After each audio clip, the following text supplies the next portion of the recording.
All right. All right. Nice to see you all again. I'm sure most of you have been with us the last few weeks, but if not, I will do a brief introduction. My name is Mary. I am the External Affairs Manager with OHCS, and we have a few of our regional coordinators joining us, and we can do a brief introduction. And then I'll have Megan with Emergent Method also do a brief introduction as well. So Neil, do you want to do a brief intro, start off? Good afternoon, everybody. Neil Barrett, Regional Coordinator for Lane and Douglas County. Thanks for being with us today. Awesome. Abram. Good afternoon, everyone. My name is Abram Brambila, and I'm a Regional Coordinator for Marion, Lynn, and Clackamas counties. Awesome. I think Joshua just joined us, so he might be ready. Just a super brief introduction.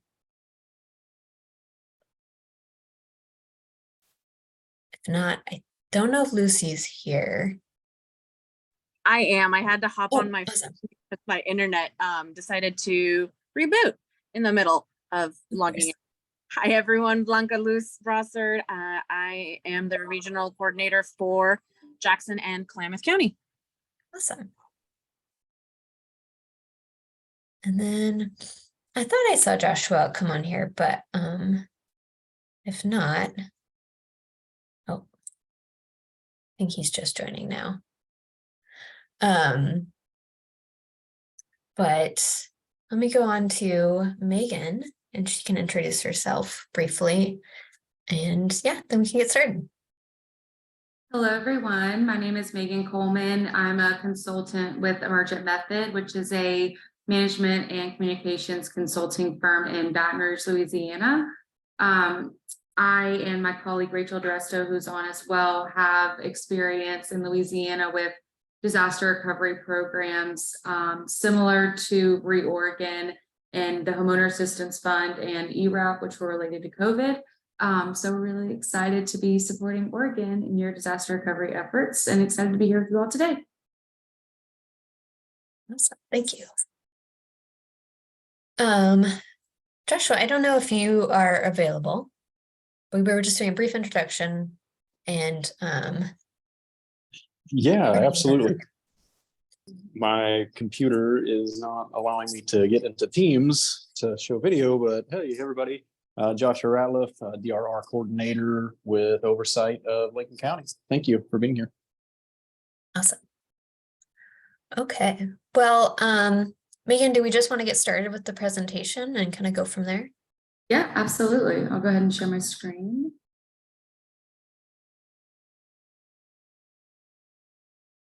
Y'all can see it. Yeah.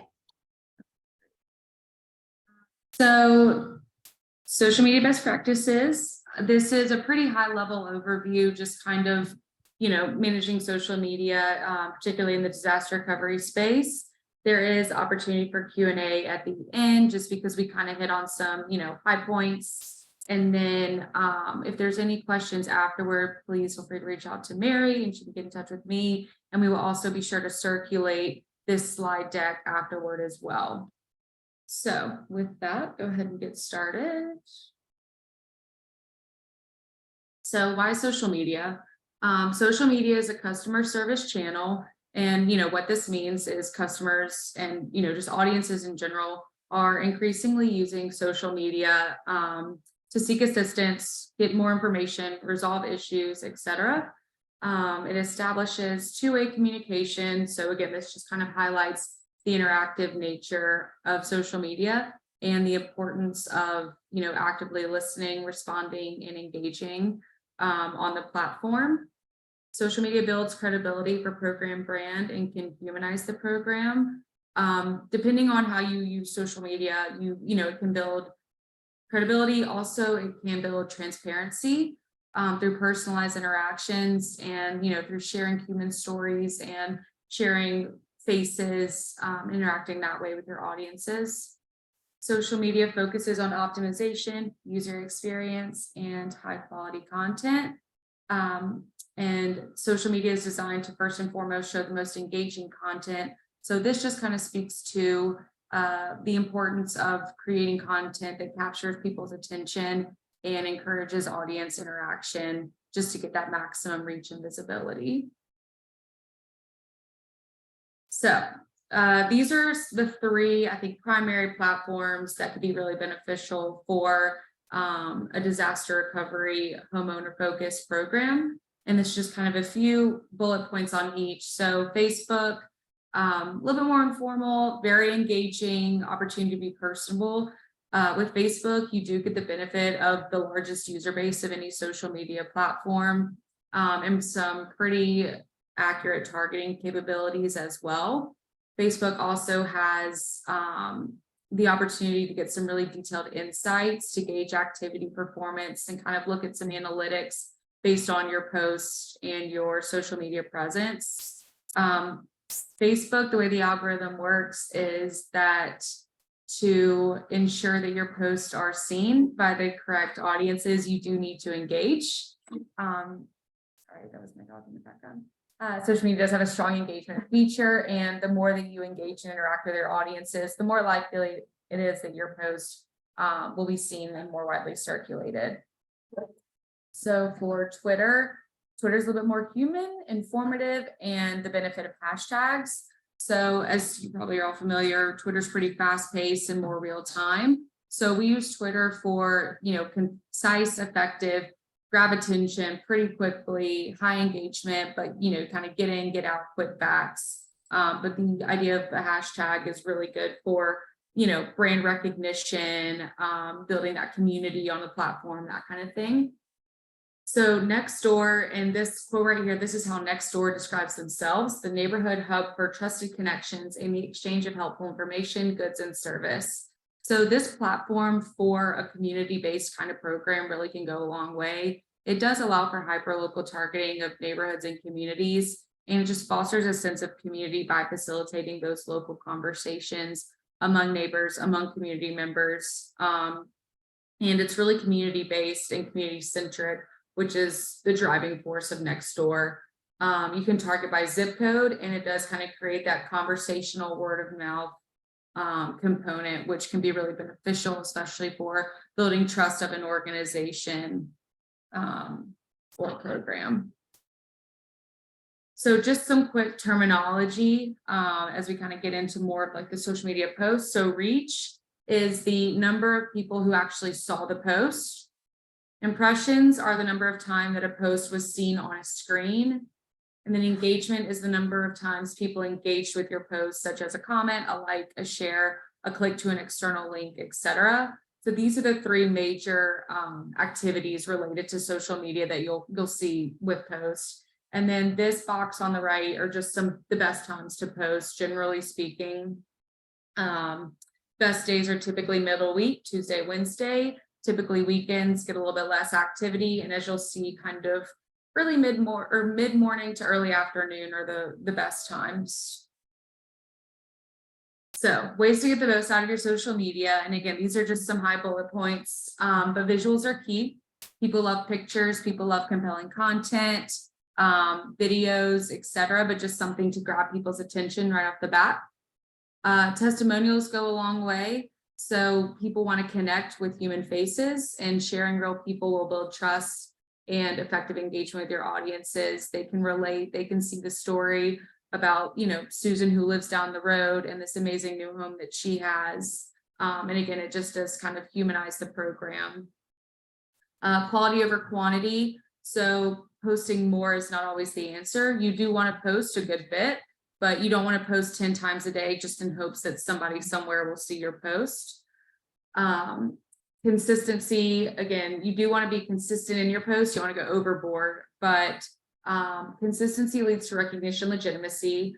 For example, you don't want to post, once a month, because people seeking more information will go, and they won't be able to find what they're looking for. Also, consistency, consistent brand voice messaging goes a long way.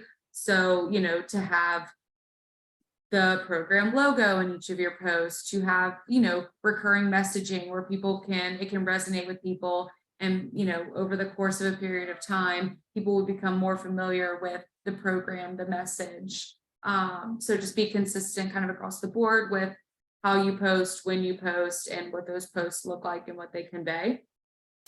And then post in non-peak hours. So again, not necessarily like Saturday at midnight, but maybe just not necessarily the prime time hours to post, just, you know, because it may be a little less traffic and you could be more likely to get a post in. Leverage influential partners. So again, you know, local officials or an influential community member that is a trusted source in the community, just kind of leveraging those familiar faces and those trusted partners to, you know, share your posts, to be featured in a graphic with a poll quote, just something where people can relate and use that to grow awareness.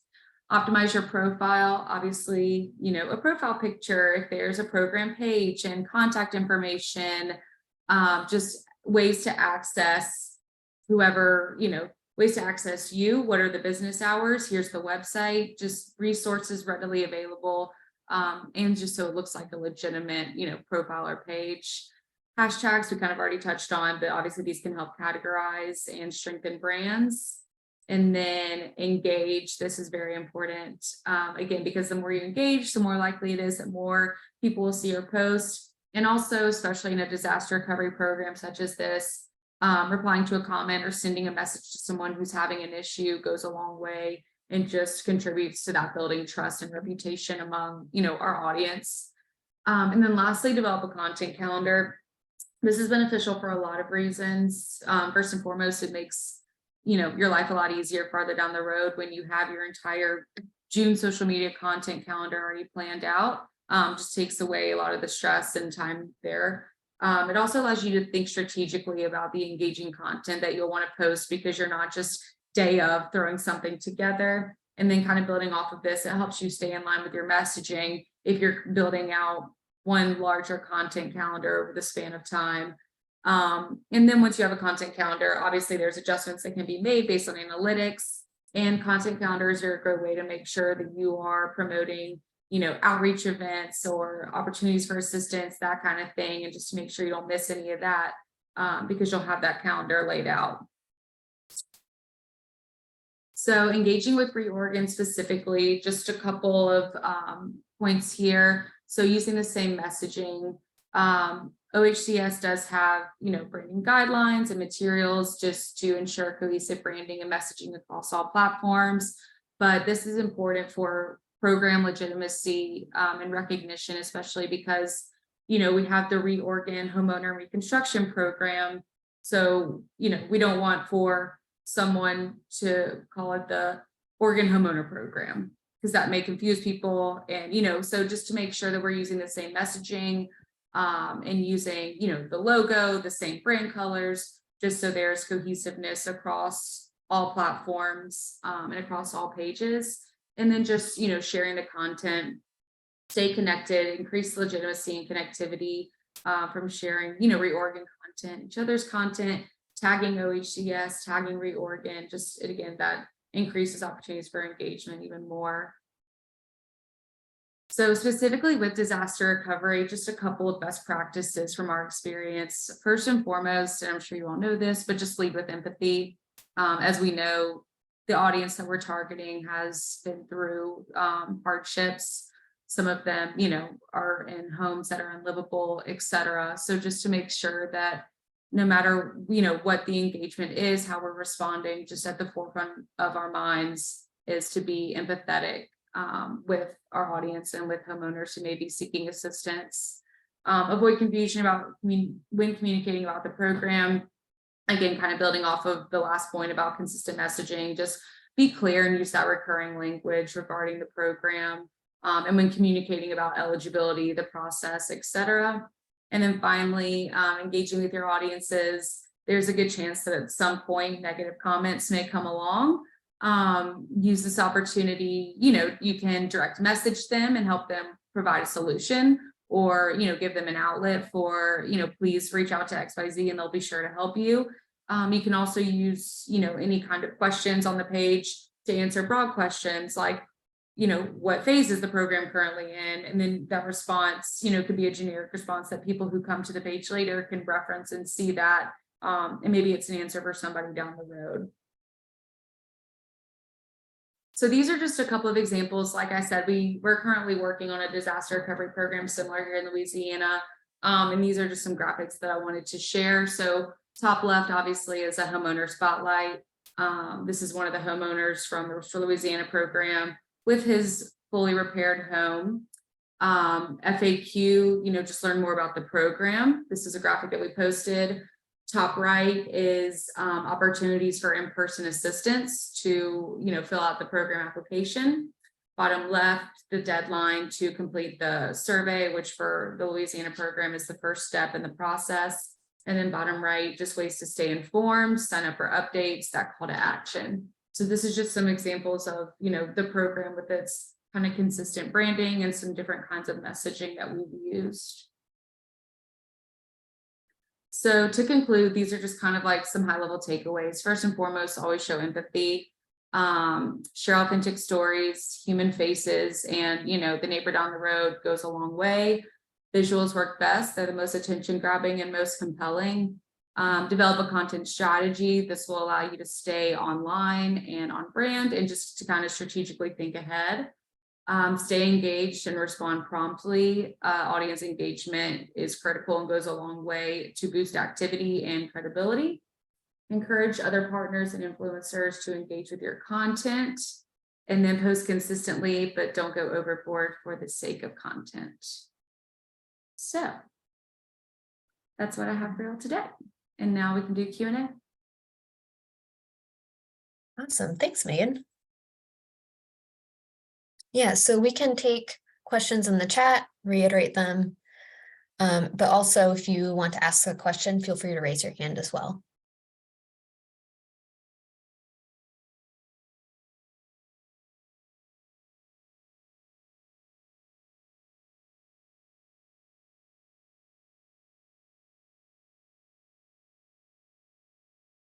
Looks like we covered everything. There we go. Jennifer, go for it. Hi, I'm Jennifer. I'm with the Mackenzie Long-Term Recovery Group. Do you have a graphics package that you can share with us so we can stay consistent with some of this branding as we look out to share the messaging? Mary, you want to take that one? Yeah, I can take it. So we're in the process of creating some outreach toolkits for you all.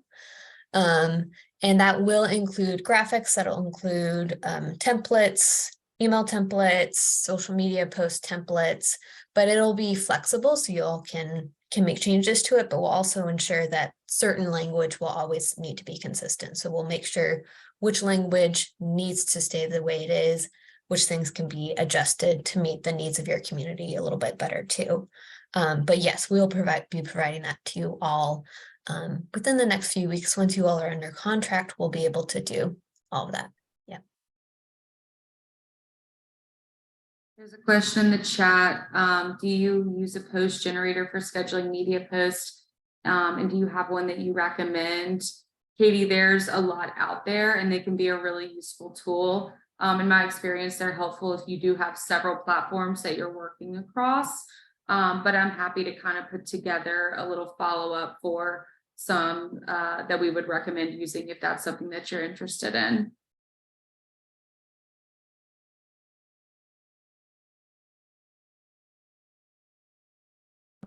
Tucker, go for it.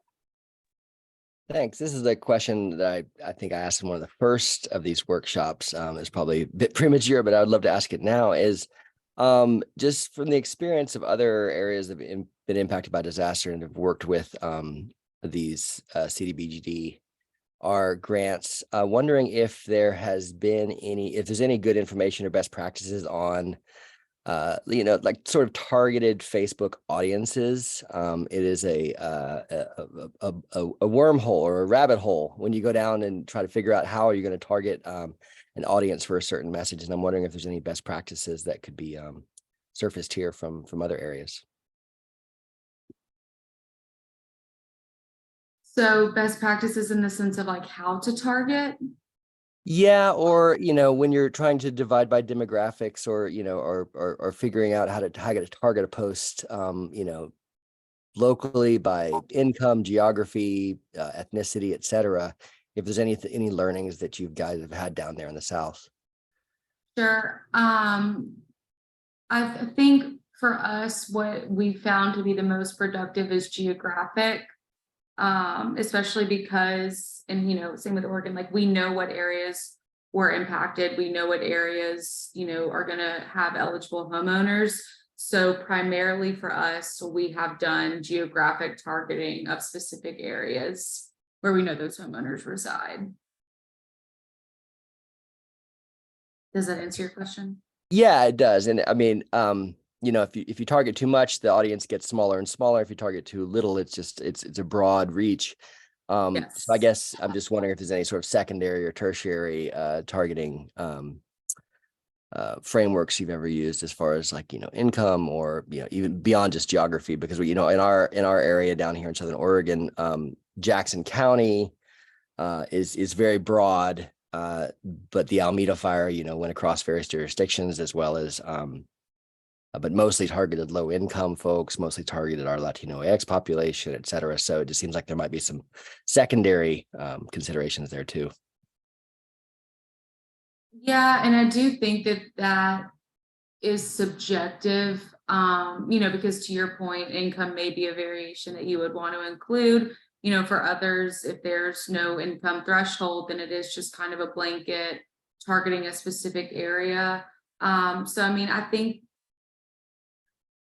going too deep into targeting, to your point, can kind of limit some of those results. So I think just general best practice is, and you may have already done this, but to kind of start on a more large scale and see what happens, and then kind of scale down and get more specific as necessary. But yeah. Okay, and then a follow-up when we're doing you know, like a paid boost on a social media post. Any sort of outline for which posts might be better recipients of that extra ad income or ad revenue or money than others? Yeah, absolutely. So obviously with ad promotions, ad posts, minimal text, a lot of times if there's a way to kind of animate a graphic, that goes a long way. I know that that's kind of an added feature, you know, it could be like added dollars on the back end to prepare. But like just a quick animated, even if it's a graphic where like the phone number flashes or something like that, that typically leads to higher engagement. But, and again, I mean, just, you know, people like to see other people. So, you know, any kind of like imagery and things like that, I would recommend.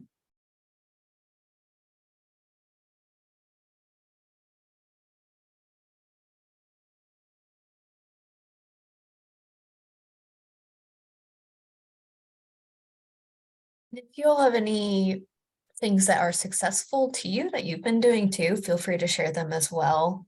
That can be helpful too. I know some of you all have a pretty solid Facebook presence, so that's great. So if you all have best practices as well, feel free to share them too.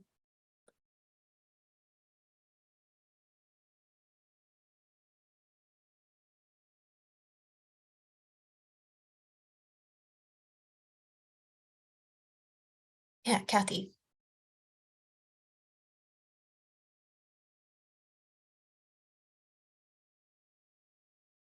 So I know like with the Latino community, there's a lot that use WhatsApp, and there's other like Asian speaking communities that have very specific platforms that they use. I could get that information and share it with everyone if that's something that they're interested in, because with the other grant funding and things that we've got, there were a list of like 4 or 5 different, and especially like if it was a Korean population, they used one. If it was Chinese, they used a different one. So there were several different ones that they were using. I don't know if you guys have any information about those, or I could try and get it and then share it with everybody.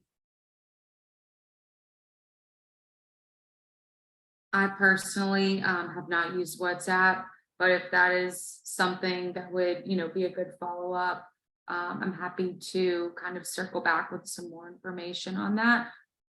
But that's just my experience personally. We haven't used WhatsApp.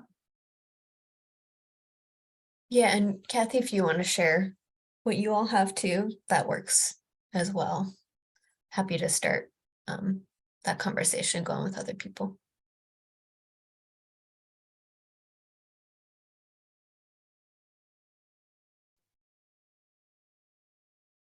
I would add a couple things as well, some things that we've learned about, sort of not just trying to be trauma informed and keeping information very simple, very direct, having an action step attached that's very clear, but also in trying to engage, our senior population. There are a large number of Alameda fire survivors who are seniors, and making sure things are, larger font, easier to read, and also translate well to print. Seems important. And so if there's, sort of social media buckets and communication buckets being sent out from ReOregon, for ReOregon, something that looks the same or looks very similar on print as it does on social makes people feel a bit more included and able to access those things in ways that they may not be used to doing online, but in person works. Yeah, great, thanks.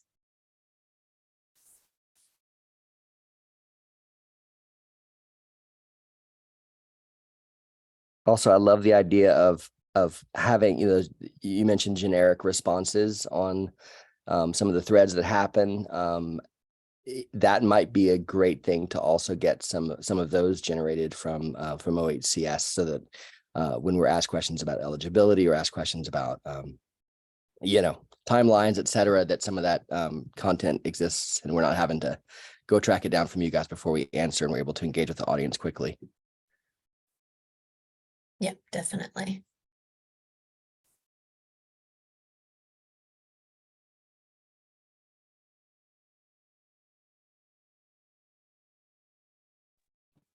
And Mary, I'll just speak real quick to that last point. We are working on polishing up our FAQs, so everybody will have access to those. So in those moments where people ask difficult questions, hopefully there's a resource for you guys to access quickly with some FAQs.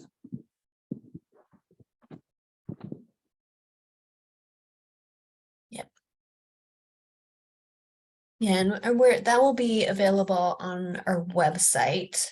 But we'll also be looking into possible ways to make that a printed version that's digestible as well. So that's something that we're thinking about too. And that Megan and her team are also gonna help us with in a little bit. So yeah. Understand that even though we're talking about social media, not everyone is gonna be on social media. So how can we make sure that we address everyone?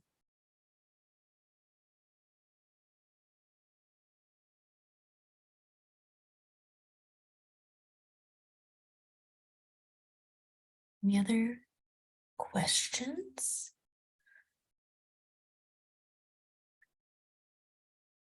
And again, you can also email me. I can, if you think of something afterwards, and I can send them off to Megan as well. So not like you have to have all of your questions right now.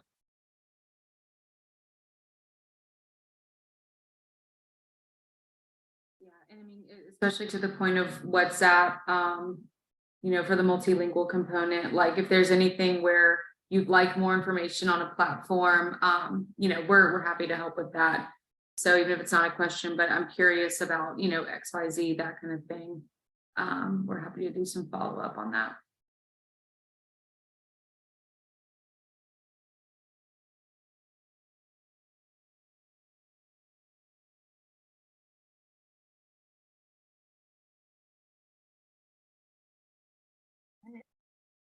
I'll give it one more minute. And we'll see if we have anything else. Otherwise, then maybe we'll just have a quick meeting this time.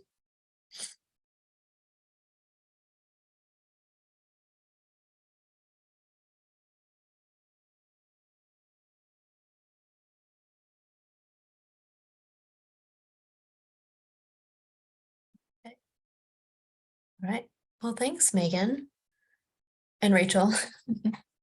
Yeah, like I said, Megan and Emergent Method will have a really great, they'll be a really great resource for us. So they've done a lot of really good work in Louisiana, and we've been Googling at some of their things for a while now, before we even knew Megan and their team. So yeah,